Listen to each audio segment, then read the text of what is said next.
Pessoal, a série Emergência Radioativa da Netflix trouxe de volta aos holofotes um dos capítulos mais marcantes da nossa história. O acidente com o Césio 137 em Goiânia. Mas além do drama, o que a ciência nos diz sobre esse elemento? Como ele age e quais as lições para hoje? E por que ele é tão perigoso? Para entender tudo isso, nós estamos conectados com a mestre em Ciência e Engenharia de Materiais, a engenheira química Niquele Rabelo. Deixa eu chegar junto aqui, vem junto comigo, Márcio, que ela está conectada aqui na nossa TV. Boa tarde, querida, seja bem-vinda mais uma vez ao Ver Mais. Boa tarde, Gisele. Muito feliz em estar novamente aqui no programa, falando um pouco mais sobre a ciência em si. Você assistiu a série? Assisti a série, assisti. O que achaste? Gostasse? Então, eu gostei muito porque retomou, né, um dos assuntos, assim, que, tirando as usinas nucleares, esse foi o maior desastre radiológico que teve no mundo. Sim.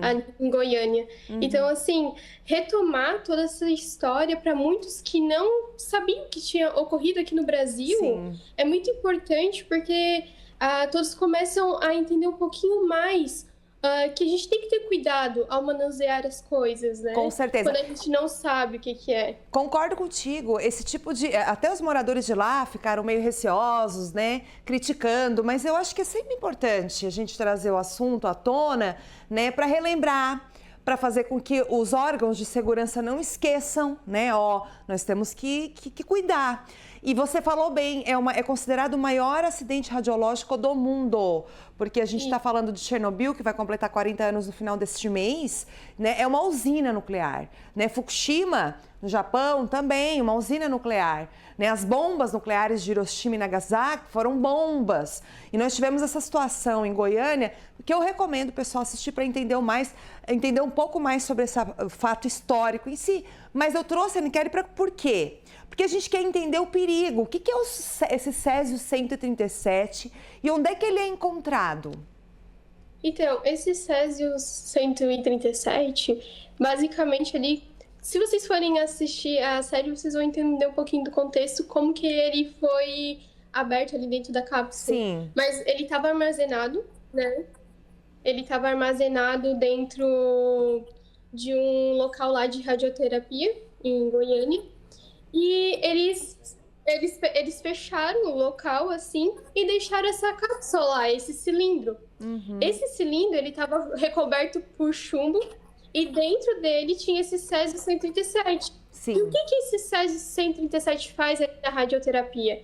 Então, ele auxilia ali no processo, ele emite radiação para destruir as células que são cancerígenas.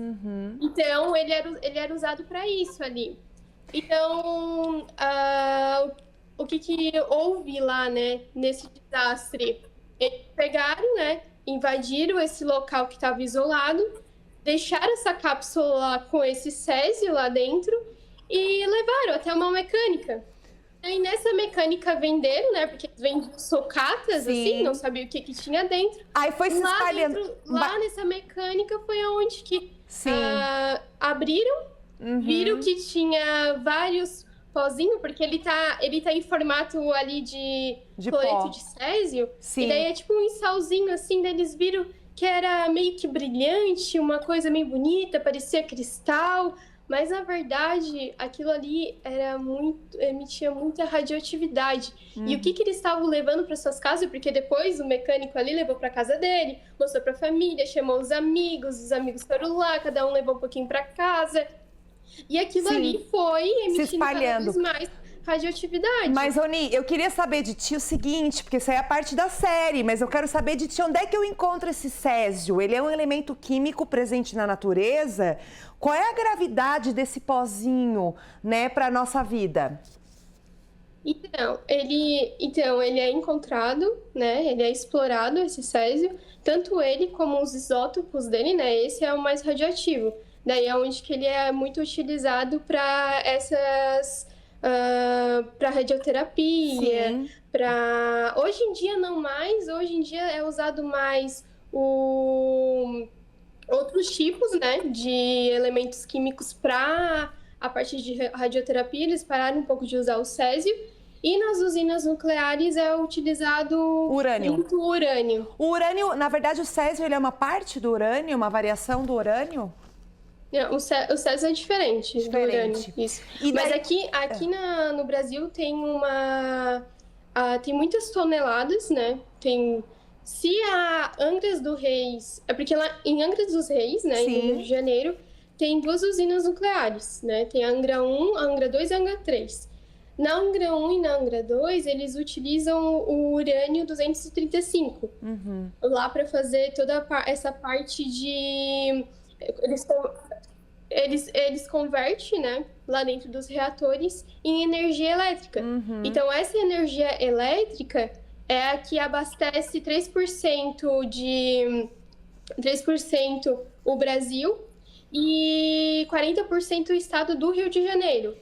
E o urânio aqui vamos supor que a Angra 1 e a Angra 2, essas duas usinas lá, se elas fossem continuar trabalhando, elas ainda conseguiriam trabalhar por 400 anos com o urânio que a gente tem disponível aqui no Brasil.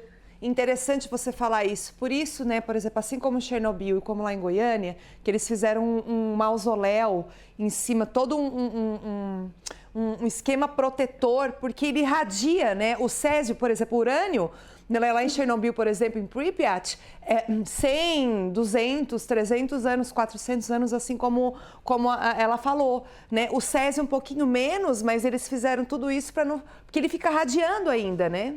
Isso, ele fica radiando. Tipo assim, até 33 anos, ele já chega na sua meia-vida que ele começa a perder um pouco essa potência dele de radioatividade. Então, lá em Abadia de Goiás, que foi onde eles armazenaram tudo lá, onde que foi contaminado, os utensílios, até a própria cápsula, né, que estava contaminada, eles colocaram tudo concretado. Tá tudo lá, tá sendo fiscalizado, né? Ele é fiscalizado pelo CINEM, que é a Comissão Nacional de Energia Nuclear. Então, periodicamente, eles vão lá e fazem análise do solo, análise de água, análise ambiental. E assim, ele vai ficar lá, ele vai perdendo a sua potência, mas é em base ali de 200 a 300 anos para que talvez não tenha mais nenhuma radiação ali presente onde está a parte ali da concretagem em si, né? Mas ela não é emitida, né? Como eu falei, periodicamente eles vão lá e fazem todos os testes para ver se não tem nenhuma radiação sendo emitida, né? Para toda a população ali ao redor.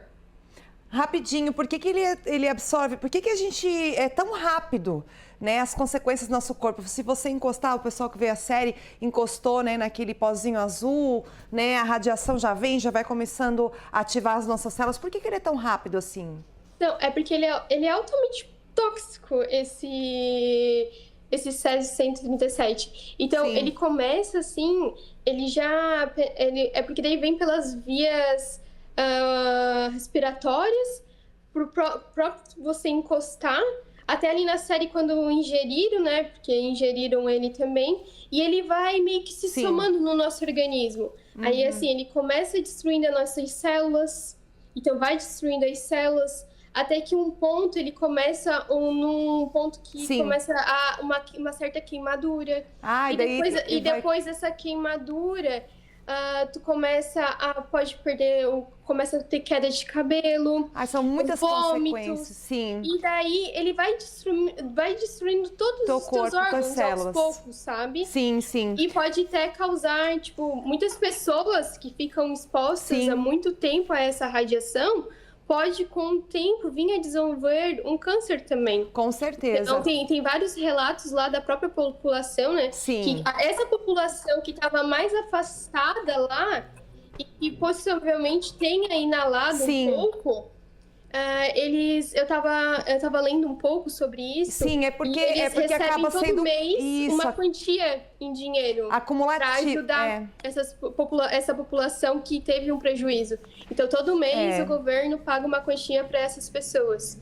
Mas assim, hoje em dia, você pode pensar assim, nossa, mas não é perigoso a gente ter a usina nuclear ali São em mais Angra dos seguras, Reis. né, Nikele? Você Não é tá me perigoso ouvindo? pra gente? Você tá me ouvindo? Não é perigoso porque, Acho que ela não digamos tá me assim, ouvindo. que hoje em dia a Sim. gente tem muito mais regulamentações. Em 2021 foi aprovada uma Agência Nacional de Energia Nuclear, que essa agência nacional, ela é mais... Nikele. Ela não depende muito quem está na política, no Sim, caso. ô, Nikele. Ela é uma agência mais independente. Acho que ela não tá me ouvindo. consegue evitar grandes desastres que podem estar acontecendo. Mas assim, as usinas, elas são muito bem controladas. Sim. E é uma energia muito mais limpa. Digamos que a emissão, né, a emissão para a atmosfera é muito menor do que as termoelétricas que utilizam dos combustíveis fósseis. Nikele, obrigada pelas suas explicações, querida. Nosso tempo, infelizmente, acabou, mas eu acho que é muito importante o debate. Obrigada, viu? A Nikele Rabelo, ela que é engenheira química, trazendo as informações pra gente.